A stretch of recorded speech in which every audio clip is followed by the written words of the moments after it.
Hello guys, welcome back to the Show. I'm Marlene Mayele, your host, your presenter here, and today I am joined by two different beautiful women. As you know, I'm Congolese, so I just gotta have me some Congolese ladies next to me. Our topic today is, what manner of a woman are you? We're here to discuss experiences, mental health, so many things to do with women. So it's a bit of a girly chat. But to carry on, I would like to firstly introduce, on my right, I have Jessie Jewel. Just a bit more energy. More? Again, Jessie Jewel is my name. And on my left, Sabine Nadej. Sabine Nadej. Yes. That's two first names in one. Yes. What's going on? There's a hyphen in between. So, ladies, it's been crazy lately, you know, COVID, and it's been, now we have the ease and we can get together. So I thought, why not have a chat with my girls and have some beignet? Yeah? So please, get some beignet first. Are you sure? Thank Yeah. you. All of it. No, just take it, take it. Thank you. And merci. Yep. I'll stop. I hope you like the peanut butter sauce. There's a tip to how you make it, but I won't give it away. Okay. No, basically, you know the oil that you're cooking the beignet in? You take that same oil, you put it in there, and you just beat it. That's how you get it to become like that. So it's basically peanut butter and oil. Yeah. Basic. No big thing behind it. Okay. No big thing behind it, basically. So enjoy yourselves, and while we are eating, we are going to talk about this. Yes. So, Jessie, Yes. please tell us a bit more about yourself and your movement that you have going on called Yoka. Okay. So my name's Jessie. I am the founder of Yoka Movement. Yoka, which means listen in Lingala, and we are basically raising awareness on sexual abuse within the Congolese diaspora community. We're trying to focus mainly on revenge porn, sexual assault, and rape, because we, based on our understanding and a bit of research, that is the most predominant forms of sexual abuse that happens in our community. And the aim is pretty much to provide as much information, raise awareness on the issue, also to try and support victims of sexual abuse, and eventually get the movement to be also something that we do back home in Congo itself. Back home in the DRC. Yes. Yoga Movement is a campaign in which we raise awareness on sexual abuse in the Congolese diaspora. Revenge porn. Revenge porn is actually something quite common in the African community, Yes. especially Congolese community. So I did you something wrong, instead of just coming to deal with you, I either release, nude pictures of you? Nude pictures, nude videos, anything obviously showing their nudity without their consent is revenge porn. And what you said about sexual abuse back home, I actually watched one of your pieces, actually. So guys, go online and research, find Jessie and the movement Yoka, which means Yoka movement. listen. There was a piece where you had a young lady, you were interviewing her about her journey, and it was to do with how they were being sexually abused from a young age. And I feel that's something that really needs to be spoken about in our community, just the BAM community, diaspora community, just anyone in all families, because sometimes you find that someone has done something to a child at home and they're not comfortable to tell a sister, to tell an uncle. Oh, yes. And sometimes the church Let's not. has a role to play. Yeah. A big role, whether it's positive or negative, it has a big role to play. So here in the UK, because she's based in the UK, the young lady that's based. So here in the UK, there's quite a lot of stories like that. What would you say for people, even you yourself, have you heard stories like that? What would you say for such topic? I would say that, as you already said, it's something that we have to raise awareness for in our community, because unfortunately, and I cannot give our parents, uncles, elders the fault, because that's how they have been raised themselves, that these kind of things is like a shame to your a family. taboo for them to discuss. Yeah. So who would you give the fault to? I would give the fault to the ones that taught them. It's like, But the ones that taught them, some of them are our parents and our uncles and for sisters. example, if you have a child, and you teach your child that the color red is bad, and the child grows up and teaches their own child that the color red is bad, the fault is not the child's. It's not the child's fault. The child has a duty in going to educate himself, okay? But the entire fault goes to the person that taught the child that. So then it's the parents. Parents, grandparents, whoever. Or whoever is the Yeah, abuser, whoever, basically. exactly. Only because you said you can't fault the parents, so who are you faulting? No, I'm faulting mainly I think she the means ones... the abuser. So it might not be the parents who abused the child, but the person that abused the child, exactly. or the parents that didn't educate them. Okay. Yeah. So that is my view on it. I know that it's a topic that is very, very sensitive, and even to listen to someone that has been abused, your mind goes directly into, what if it was my daughter? What if it was my son? Is there a knife What in if? this kitchen? Yes, literally. Is there a knife here? The pain that you feel, and just imagine now feeling the pain that the person is feeling in that moment, and not having a safe place or space to share that. Of course. Knowing that if I go to my mom, my mom's gonna be like, "You're lying. It can never be." My brother to come do that to you, never ever. You know, you go to your father's like, you watch that in a movie. You know, you go wherever and nobody believes you. So I believe that girls, also boys, because there are some boys that are being abused by men and by women as well. Yes. So they do need a place where they can go to, and they're not going to be judged. They're first of all going to be listened to. You know, your voice matters, what you experience matters, how you feel matters, and then we're going to speak about how can we get you out of that, and how can we make sure that it doesn't happen to someone else. That's exactly what we need to do, but a lot of people don't do it. Oh yeah. Talking about it is wrong. Talking about it is a taboo. Even in churches sometimes you just go in the angle of, let's pray. Okay, we can pray. That's a way of counselling. That will help me as an individual. But I also need to process what happened to me. I believe that is now subjective to the leader of the church. Okay, that is subjective to the leader of the church, because what church does is it gives us a kind of it teaches us about the word. It teaches us what is good and what is bad. And upon that teaching, while they're teaching us that sinning is bad, and stealing is bad, these are one of the things that need to be taught too. Okay? Of course. My man of God, for example, he teaches about simple things like sex. That many churches, they're like, He literally does. No way. He can From get kissing, the you woman can of get God, pregnant. Stuff like that. Yeah. So he speaks about these things, does. and he tells the men so and so and so and so. He tells And then the women of God would say so one, and so and so and so. That's good. There is nobody that forced the other.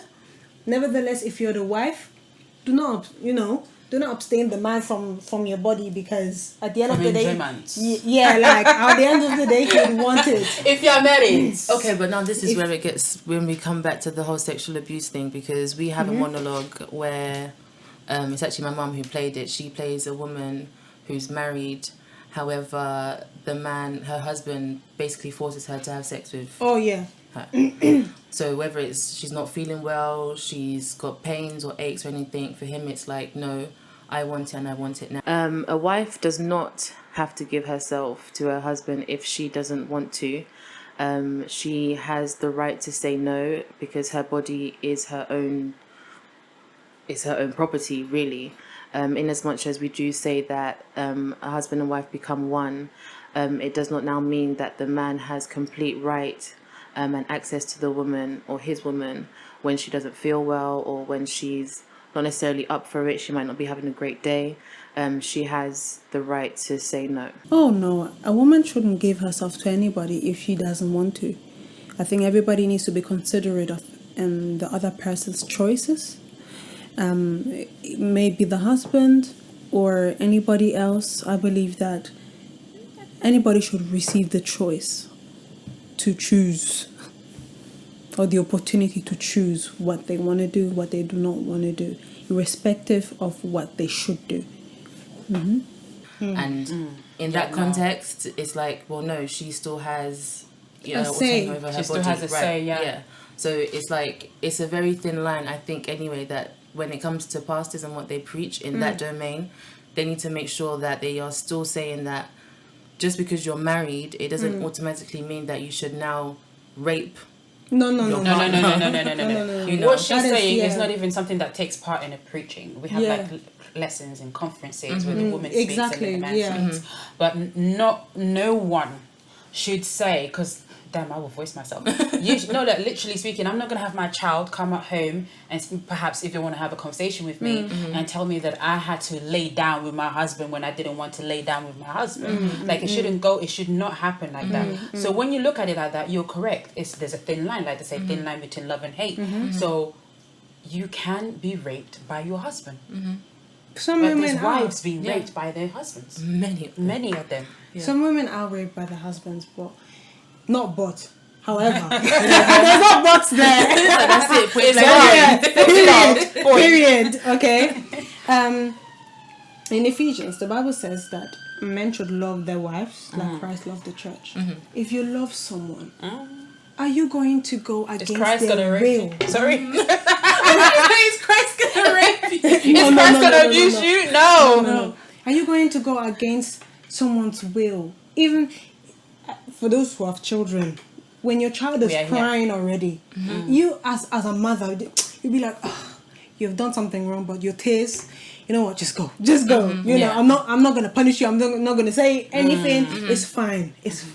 So if you have that love that Christ had towards us, that he gave his life towards your wife, that as the Bible tells them to have, because in that love, again, another scripture talks about what it has is, you know, what the definition of love. Kindness, long suffering, and all of that. That long suffering part is very it's very long suffering. It's very long suffering. Why must I suffer in love? Why can't I just rejoice in flowers, blossom like a hippie? Maybe we're taking it as the word that long and suffering, you know, suffering, especially the suffering part in there. And long, but it's more about exactly. It's more about patience. It's more about, you know, endurance. You know, but how much can one endure? Oh yeah, there's how much. Even there is a gap. There's a limit where, you know, if it gets to a point where you as a person, as even God himself is going to be like, this now is stepping into her own, you know, physical health or mental health, and that's where you're taking us exactly where we're going. Even there, then he himself, you're also his daughter. What I always say is, yes, my husband is God's son, but I am also God's daughter. So just as much as he cares about you, he also cares about me. Just as much as he wants you to be satisfied and good, he also wants me to be satisfied and good. He doesn't want me to be heard neither by his son nor by anybody else. Exactly. So that goes to the men out there who want to force their wives or girlfriends. We are not having it. Next time you want to you'll see my face. just don't. It has to be pleasurable both ways. You should not be forced to do anything. And likewise with the children as well. A child is young, they know almost nothing. I have a child myself, and when I bath her, when I change her, I speak to her. I tell her, someone shouldn't touch you here. Someone shouldn't do this here. Oh yeah, this is not this person. This is that person. Talking about education, teaching them young. I really drum it into her head to the point where she'll be bathing. She'll say, "Mommy, you forgot this. Mommy, you forgot that." And then I like she'll come from school. She'll tell me, "Mommy, you know this child tried to do this," and I'm marching straight to the school. I march, and they're like, "Oh, they're kids." I was like, "That's how it starts." Oh yeah. Especially if that child's mother. Who says that? The teacher? Yeah, of course. They said that. Of course. I'll give you an example of an incident. My daughter came home. She said, "Mummy, so-and-so was looking up my dress, up my skirt. They were looking at my, she calls underwear caleçon. They were looking at my caleçon."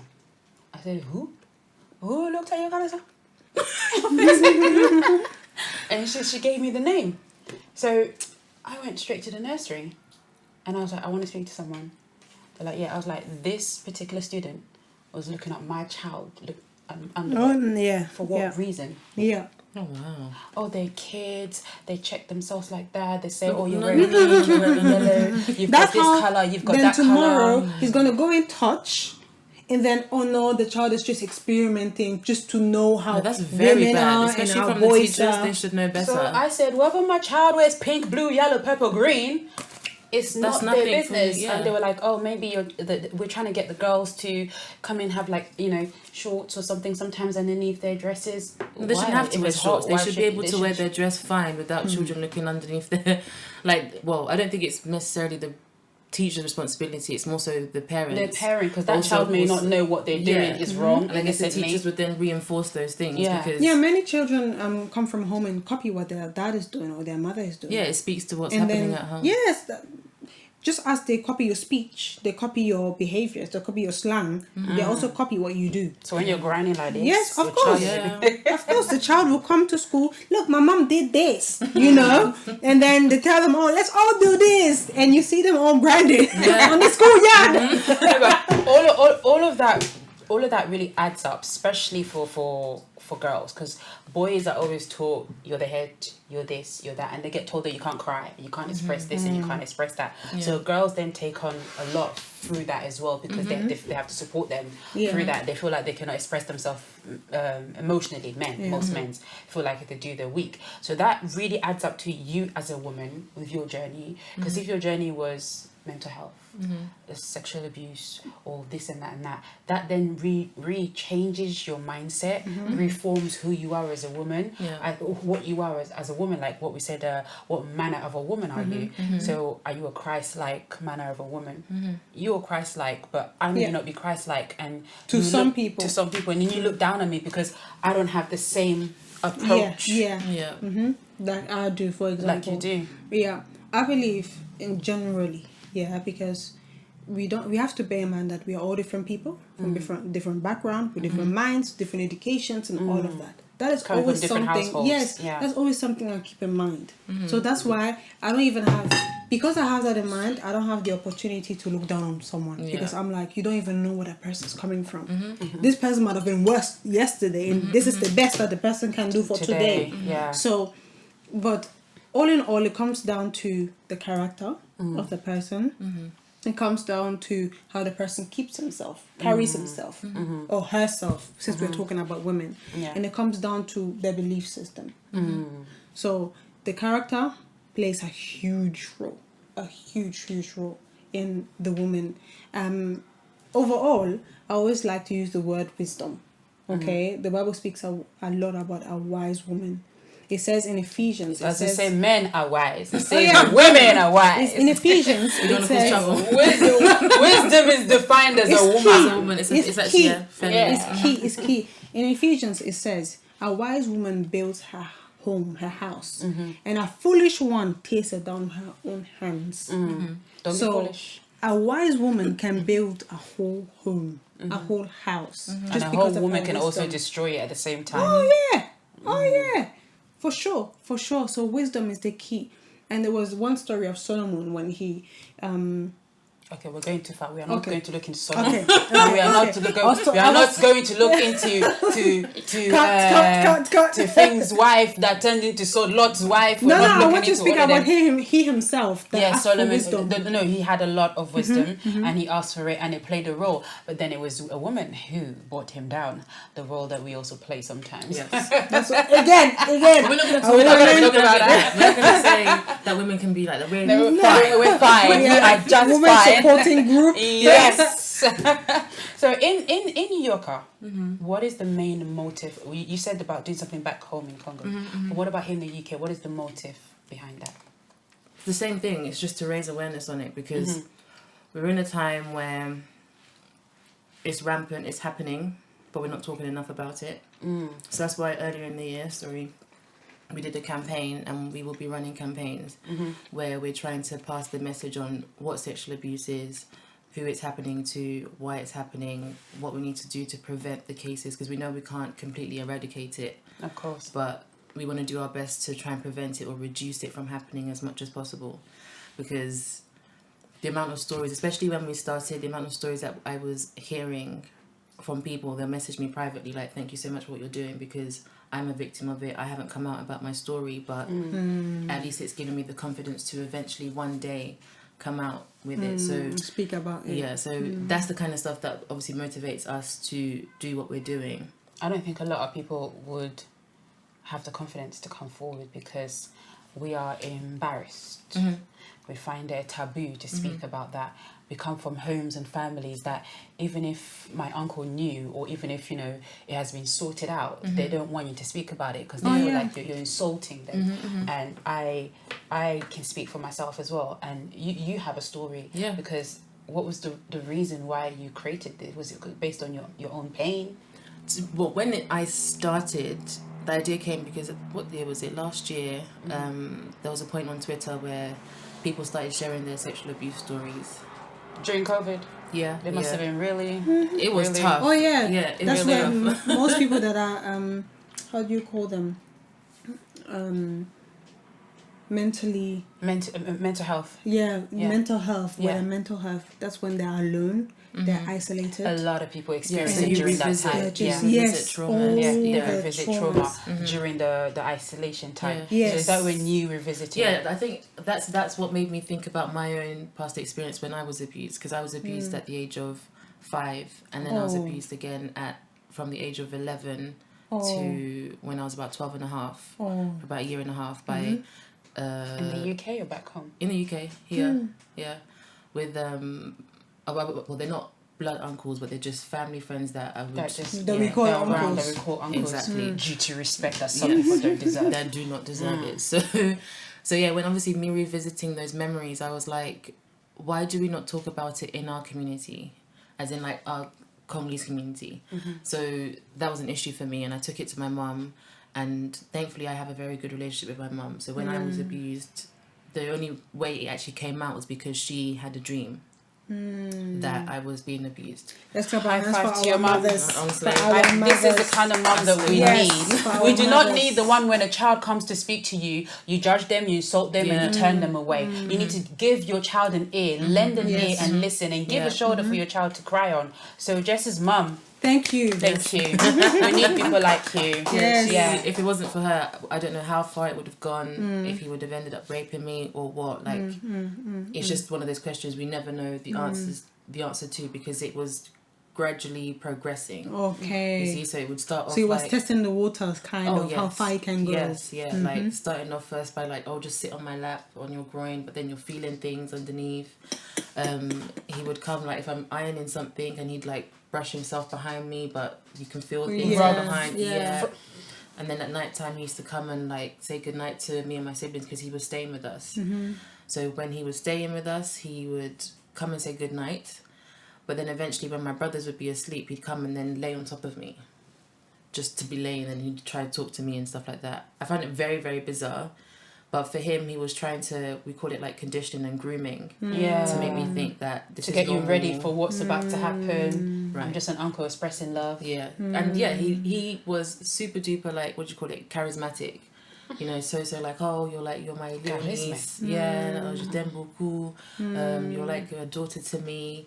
And because I have like another name that like my family know me by, he used to call me like Nana. So he was doing a lot of like making me think that this is normal, that he's just showing me love, all of that. There was just a little voice that used to say to me like, this isn't normal. But I was only 11. Like, what more do I know? What can I say? Oh, yeah. You know. And he was also a worship leader in the church. Right. So it was a situation where you don't know whether what he's doing is wrong or is right, because it was too much of a blur. It was too much confusion for someone so young at that age anyway. Of course. You would not know. You were a child. You would not know. And it's only in my late teens, I'd say like 18, 19, that I actually understood that it was abuse. I didn't know. That's very true. A lot of people do not that it was know certain things. molestation. It's actually called it's molest, or it's this, it's that.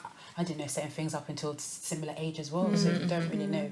It shocked me because I can't remember how it was, but I was like, wait, was I abused? And the fact that I questioned it, meaning that somewhere in my mind it was a normal thing, and especially as a result of it, I was having dreams about him up until the age of about 21. The trauma. Yes, those are like all products of that abuse, you know.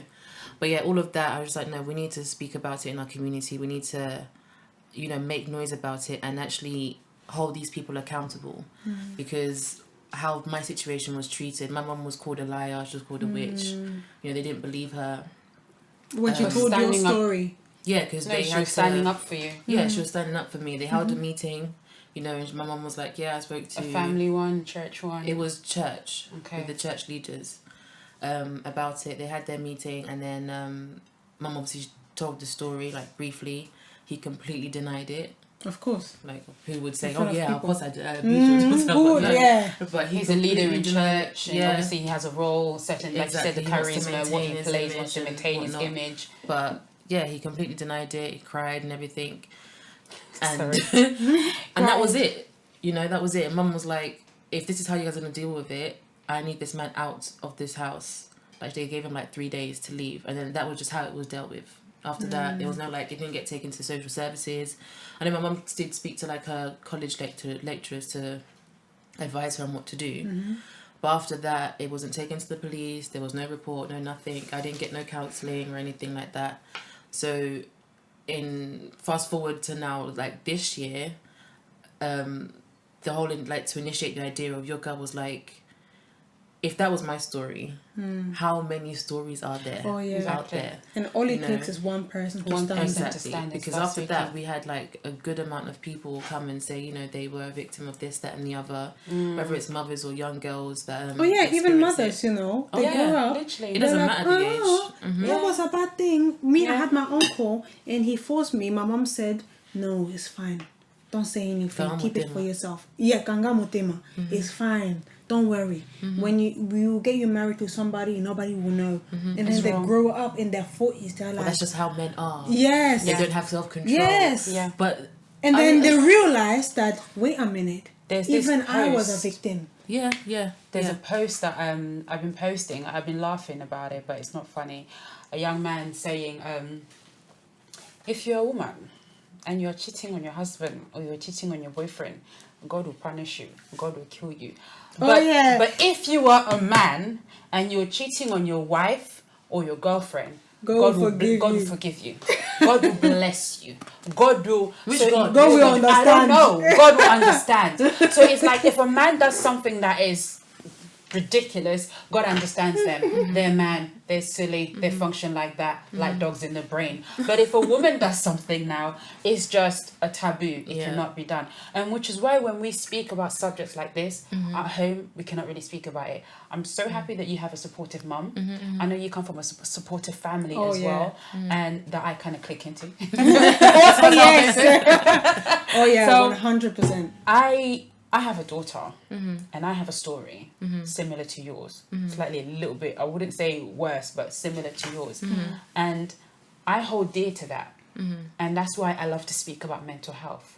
Because when you go through something like that, you said you didn't get any counselling. No. So what happened to your mental state?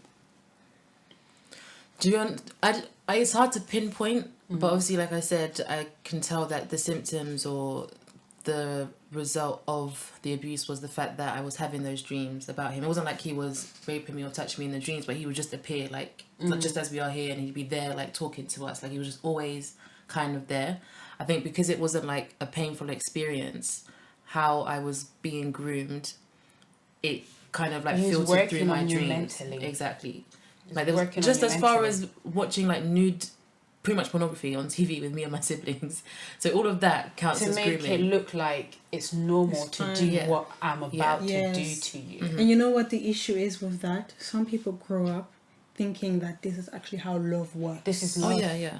And then they start watching porn and think porn is what I need to, this is what I need to watch. Yeah. And you get addicted to things. Some people, through stories like that, when they do get raped or attempted rape, they become addicted to sex. You might become a prostitute. You might have a strong sex drive. Exactly. Yeah. But let's not talk about the spirit side. Let's not talk about the spirit side, the spirit wives and husbands. That gets really deep. That opens like so many incubus and succubus doors. Oh yes. That one. So that one we need another topic session for that one. You need another topic, and the tongue needs to come in. No, but seriously, this subject and what you're doing is very, very important, because I remember I went to go speak to my auntie, and I said to her, "Oh, this happened to me." Do you know what she said to me? She said, "Oh, me too." Me, when I was young, I was in my sister's house. Oh, yeah. Her husband tried this. I cried, and they told me I'm crying wolf. And it was never really so, you'll be just fine. I was like, huh? I said, something like that happened to you when you were young. Yeah, in my sister's house. Her husband tried me. And what happened? Oh, so you'll be just fine. You'll be just fine. I said, no, I will not be fine, because now I'm trying to feel pain for you. I'm seeing that you were told that it's okay and it's normal, and it's wrong. So many of our mothers and aunties are still suffering from those traumas in one way or another. There's many of them that have literally no sex drive. Like, they don't actually get aroused in any type of way because they were once upon a time raped, or they were they don't feel the pleasure in it, or they don't think, they don't connect in it. And it's not a pleasurable thing for them. It's probably just like a reproductive thing, a routine kind of thing, just to make their babies, or even just to satisfy their husband. Or a lot of them are very ganda, like they're very like angry. They don't really have because a way you've got of that being hidden thing that happened to you that you did not express. Exactly. And this is what we're talking about, the mental health part of it. Did you receive counselling? I'm going to say church again. Sorry. Church helps. Going to church, praying, even just worshipping. And if you have a good man of God that can speak to you, or a good woman of God that can connect with you, that's key. That's also a form of counselling, okay? But if you don't have that, or you go to a church where they they overlook certain things, they don't consider it, or they just preach it as husband, wife, do this, or as a husband, you got the power, or just forgive, as the Bible says, forgive. But it's still in here. And to be honest with you, what we were saying, a part of the campaign is, in as much as we can pray, we can worship and stuff like that, we can edify each other through the word, we're still human beings with a mind, with the brain. God made us mind, body and soul, meaning that there's an area of us that still needs like psychological attention. Of course. So we were advising, and we do advise church leaders and stuff to incorporate, for example, safeguarding procedures. Yes. To incorporate having like actual counsellors, or even if you make some sort of like relationships with like counsellors. That is counselling for you. Yeah, because if there's someone in your church, a pastor isn't necessarily licensed or has the experience to give proper counsel to a victim of sexual abuse. It's true. They may not feel. It's a very sensitive subject. So, because they'll only stop at a certain point. After it gets to, weeping may endure for a night, but joy comes in the morning. Okay, but I'm having dreams at night. Oh, you need to pray and rebuke the demon. Okay, but this is a result of the trauma. Like, there's a mental side of it that needs attention, which many of our churches are failing to understand or to get a grip of, and they also don't want to ruin their reputation of the church. And then once it comes out, the church is going to be seen. For that one, I just want to honour my man of God. I was just about to give him high five. He does not care. He does not care. What needs to be done needs to be done. What needs to be said needs to be said. Yes. I remember one time I was having like a marriage counselling with my man of God. So he really wanted to look deep into things that may have occurred in my life to know that what needs to be fixed where, or what could have been done where. And what she said at the beginning is very key, that you're repeating what is happening. So if I was molested, I was abused, and it happened to me from a young age, and you're a next young girl, and I also come and I touch you like that, just like that, and then I touch, and then she come and she touched me like that, and then thinking it's okay. We forget about it because we're now grown and we're now dating and we now have and then you're gonna hear, oh, R. Kelly did this, or this person did this person did that, and you're like you said, wait, hold on, was I abused? Was I molested? Did I molest someone? Because there's people who sit there and say, did I molest someone? Was I aware that I was molesting someone? Or was I just repeating what someone was doing to me? And this is where it goes back to what you said, the education de base. If we don't do it in that order, who are you going to blame? Society, because most people are letting society raise their children. Society is made up of our parents and families and stuff. No, but what I mean, it starts from home. Everyone with their own. Because a lot of people expect school. You expect schools to raise your children. That is the then whatever I tell your child in the school, if your child does, then you have no word. Don't speak, because I'm raising your child. And that is that we need to really stop. So we come towards the end of the show, but before we close the show, I really want on us to touch on what we've already spoken on, which is mental health. As a woman, as a man, as a human being, you said God made us, body, mind, spirit. We experience things not just because of, sexual abuse or anything like that. It's all through the trauma of life as well. Someone else may have gone through something else in life. Just life every day is quite stressful. But I've noticed that in our community, such subjects cannot be discussed. The diaspora community, the BAM community, we don't really speak about mental health, because if you were raped, if you had childhood trauma due to war, due to anything, it all leads to a point where you may have a mental health experience, whether it's anxiety, whether it's depression. And the Congolese community. Oh yes, the Congolese community is definitely yet to learn about mental health a bit more. As the younger generation is now coming up, I believe the topic is being brought up more because of their own experiences. And as we know that younger generations are more vocal than the older generation. So I am actually excited for the future on, how mental health will be dealt with in our country. The Congolese community is yet to know and really educate itself a lot more on the subject of mental health. It is quite a taboo, and it's referred to things that aren't necessarily true, which can be things like kindoki. But it is something that we need to look at, we need to talk about, we need to raise awareness and address people in the necessary ways. We got a lot of depressed human beings walking around, a lot of them, a lot of men depressed, don't know how to express themselves.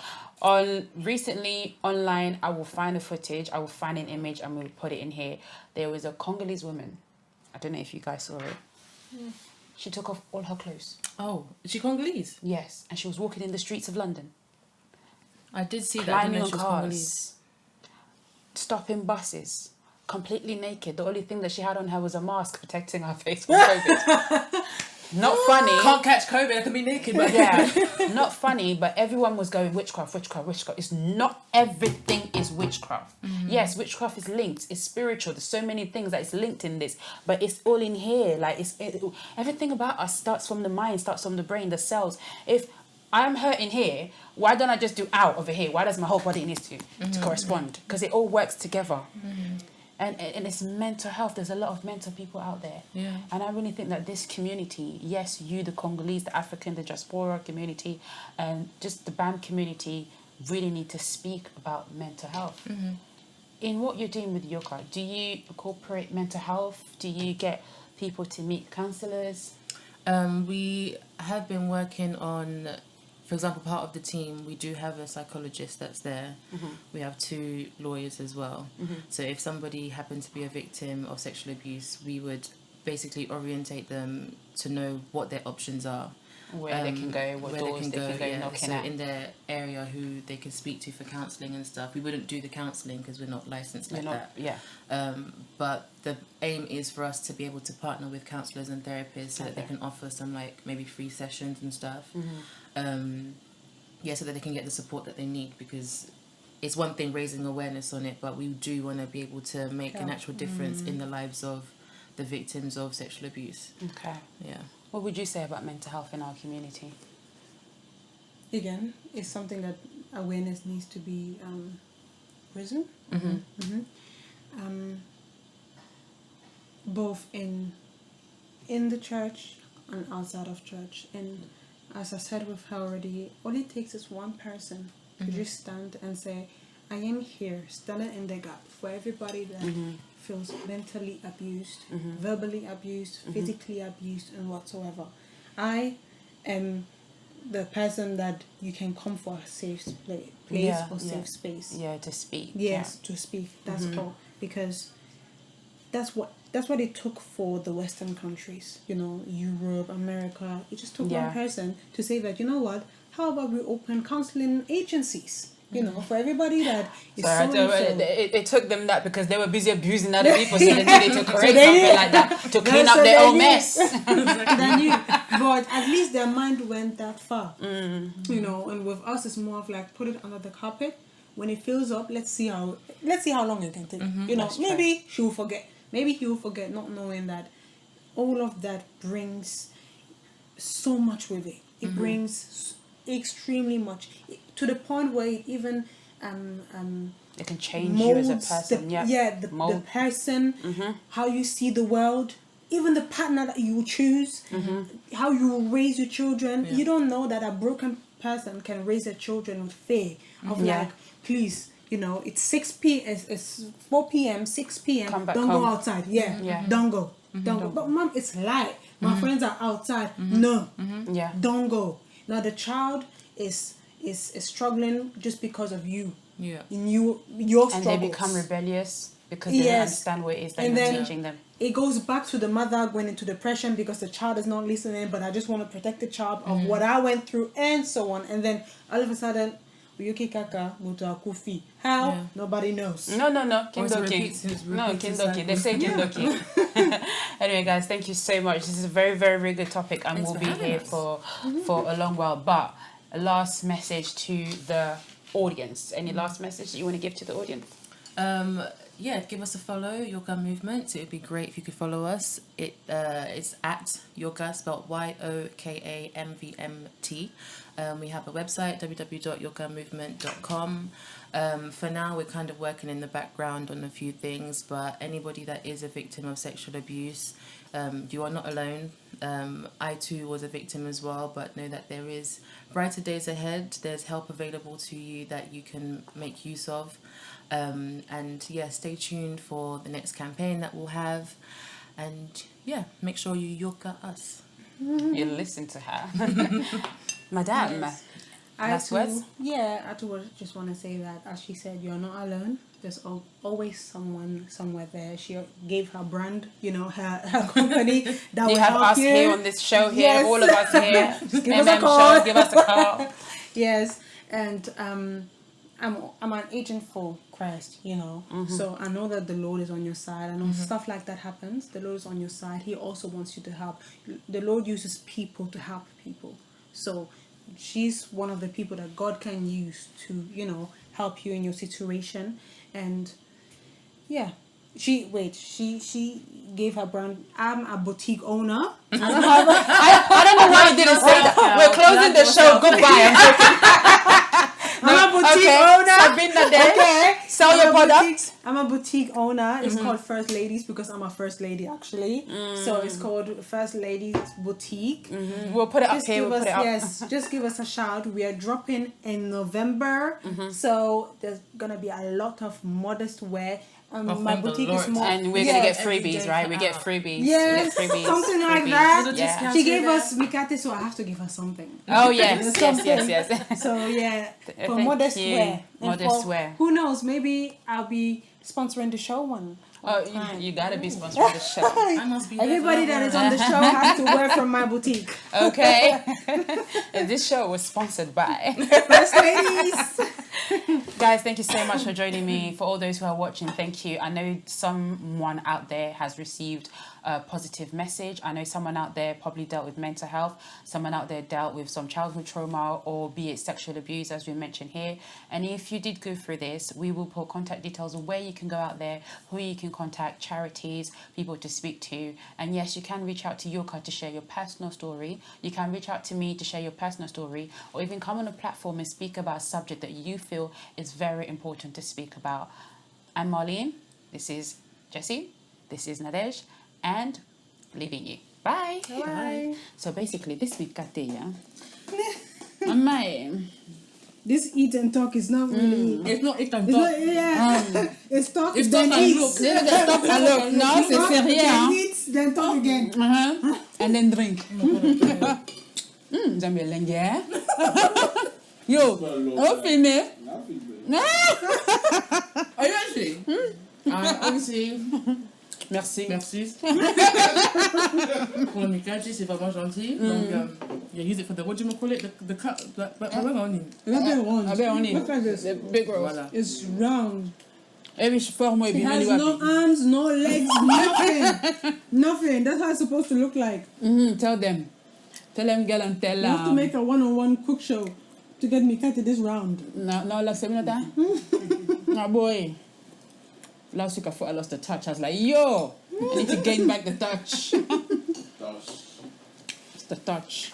I'm taking some holiday. I don't know about you, but. Yeah. E qu'on voit jeter.